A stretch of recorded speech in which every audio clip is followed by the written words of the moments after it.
What I'm holding in my hand is, no, not glue, it's lubrication. As I'm sure that anyone who has struggled to keep their boards under control during face laminations will attest. Today I'm going to be showing you a few tips that I use in my workshop to keep my own glue ups under control. How's it? My name is Dylan. You're watching another edition of Ply Creations, and as always, a very warm welcome to my workshop.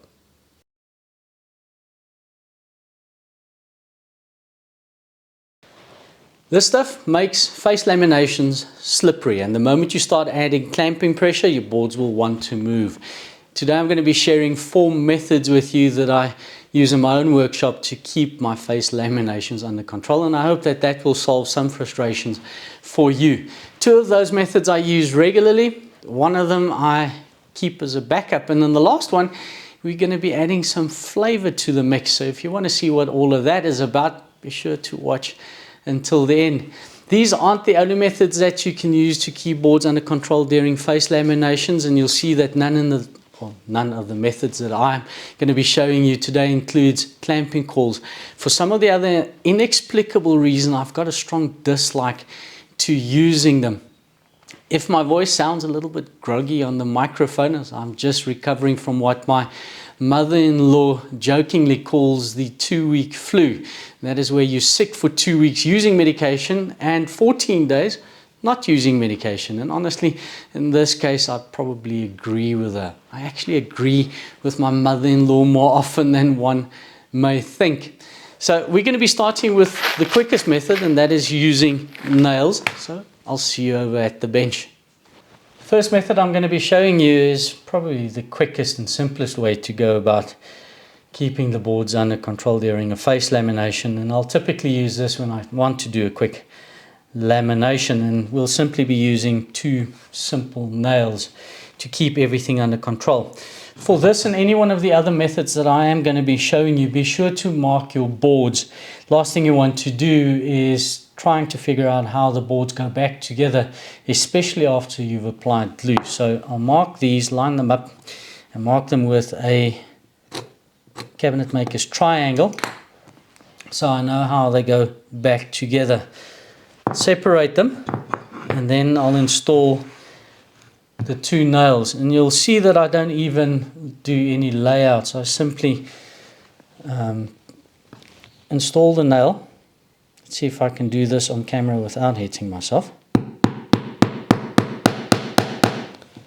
That will make for good B-roll though.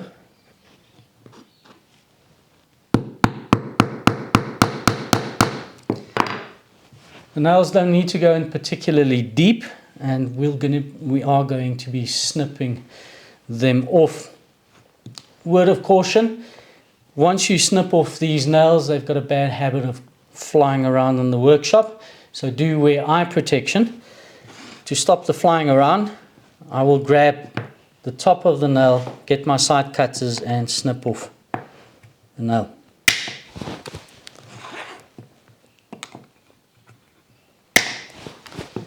When you do snip them off, don't cut them off close to the upper surface of your workpiece. You want them to be protruding so that they can indent or squeeze into your opposing workpiece when you glue it up and bring the clamps to bear. Another thing on these is I will typically then apply glue only on one side. I roll the glue on using a rubber roller, and I find that the nails gouge the rubber on the roller. Simply a case of applying the glue, bringing your workpieces back together again, applying the pressure and letting the nail press into the other workpiece. Also, I avoid using this method when I am going to be trimming my lamination on the table saw. I don't want to cut into a metal nail, so I don't use it in that particular case. I'm not going to demonstrate the full lamination process. I'm reserving that for the 3rd method I'm going to be showing you, and the next method is showing you how to use a dowel to do the same. When installing dowels, you have 2 options. You can either drill right through one workpiece and into the face of another one, then that dowel will be visible, or you can do a blind installation, and for that you'll need something to be able to mark the position of your dowel once you've drilled the holes. For the first option is where I'm drilling through one workpiece and into the face of another. Do make sure that your dowel is long enough to accommodate the depth of that hole. And then of course, when you're doing the blind installation, that dowel needs to sit within the outer faces of your workpieces. You'll notice that on my 8mm drill bit and my 6mm drill bit, I've got collets installed, and that is so that I don't drill the workpiece and into my workbench. Like that's never happened before. In the case of the blind installation, I eyeball half of the length of my dowel and then install the collet. And of course, in the case of the 8mm dowel, I will almost or set the collet almost to the full length of the dowel. We're going to do the blind installation first. Of course, as always, mark your workpiece. I'm not going to do a layout, and you may notice existing holes from a previous take using the nail method. So just drill the hole.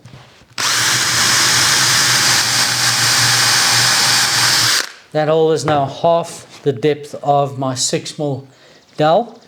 Install my marker, bring the two workpieces together, make sure they line up. Place slight pressure where the marker is, and that will make an indentation on the opposing piece. There's my mark. Drill the other side.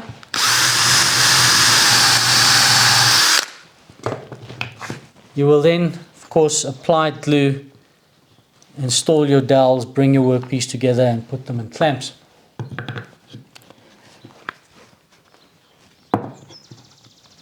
Not lining up exactly.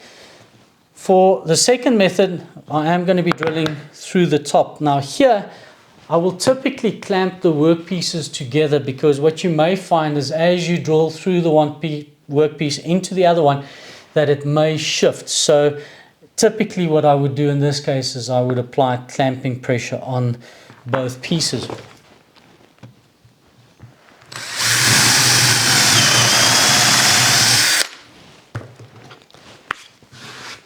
And of course, in this case again, apply glue, install your dowels, apply clamping pressure, and you can see it is protruding. Once everything is dry, I will then cut off that little nib. It's a really simple way to do, and if you don't have access to the method I'm going to be showing you next, this is a really good way to go. Just a word of warning here is if you do a dry fit or a test fit and the dowels are in tight, it may be tricky to get everything apart again, but a solid way of managing slippage when you're doing face laminations. For the third method I'm showing you today, we're going to be using loose tenons or Dominos. Now, 90% of the time when I do face laminations and I want the workpieces to stay put, this is the method that I prefer to use. When choosing the domino that you are going to be using, don't necessarily go for the thickest and the biggest one that you have available. This is the 5x30, and with my workpieces around about 15 millimeters thick, if I cut a a mortise into that, you'll see it protrude in the faces, and I don't want that. So I've chosen the 4x20. Remember, we're not going for strength. We just want the workpieces to stay put. First of all, as with all the other workpieces, line them up, and you'll see that I've put a cabinet maker's mark just to keep track of where each one of them goes. I don't particularly like cutting into existing mortises, so when I cut the joinery I will be staggering the positions, and I've just done this by eye. So I've got a position on this end, and that will join those two workpieces, and on my third section I've marked the middle, and that will result in me not cutting into existing mortises. Turning the three sections around, this is the one that I marked in the middle. Now I'm making the mark in the middle again for those two workpieces, and then I'm moving the marks to the ends of the other sides. And that's typically how I would do a layout if I'm afraid that I will be cutting into existing mortises. I'm not going to be showing you the process of how I install the dominoes, and I'll bring you back when I show you how I do the laminations, apply the glue, do the lamination, and then get everything in clamps. On the domino itself, the setting that I always use when I do this is the narrow mortar setting. If you use any one of the wider settings, the workpieces will move during the clamping process, at least laterally. So I use the narrow setting, and therefore layout is relatively important, otherwise your holes will not align. So I'm quickly going to install the dominoes and I'll bring you back for the actual glue up. Lamination process that you're seeing on the screen now is no different across any one of the methods that we've covered so far in the video. Apply glue, install whatever method you are using to keep it all together. Get it all in clamps, try not to screw it up on camera, leave it to dry, and you're off to the races.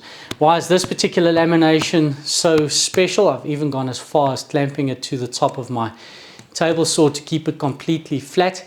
It's going to be the fence of the crosscut sled I'm going to show you how to build in my next video. This little sled punches way above its weight class, so be sure to subscribe to my channel so that you don't miss it when it releases.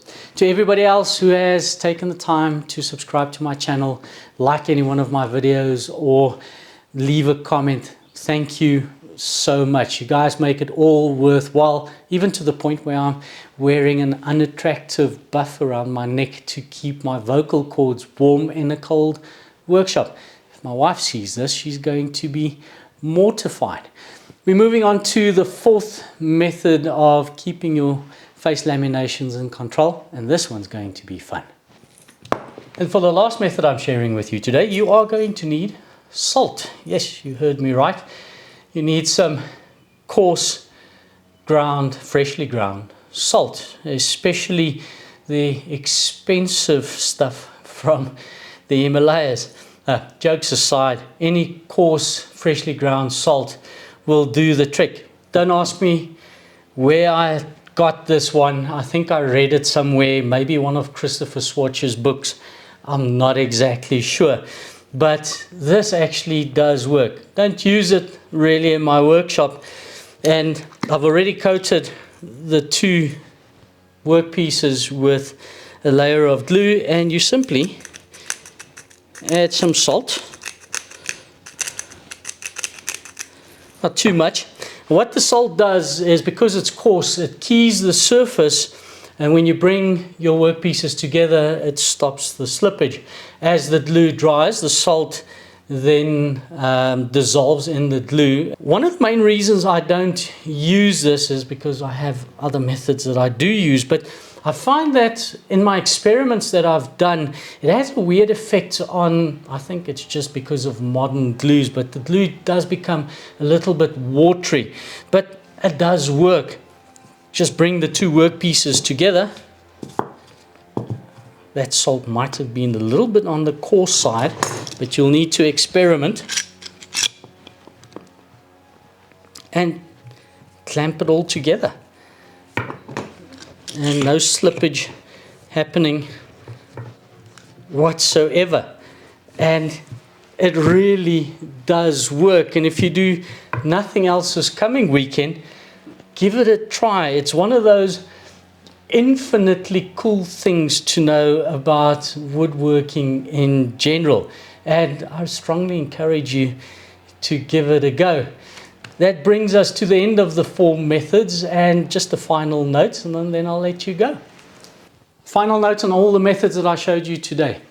None of them are perfect, and you may occasionally still get wood movement or slippage during face laminations, and generally I would suggest that you cut your workpieces slightly oversized and then trim them to final dimension once the glue has dried. To those of you out there who are wondering how I manage my edge laminations or panel glue ups, I've done a video on that, and you can go and check that out. I'll leave the link at the end of this video for you. As we head towards the end of today's video, and my voice is about to finally give out, it would be remiss of me not to remind you to be safe in your own workshop and to take all your vitamins. And until I see you for the crosscut sled build, I hope you have a good one. Until then, cheers.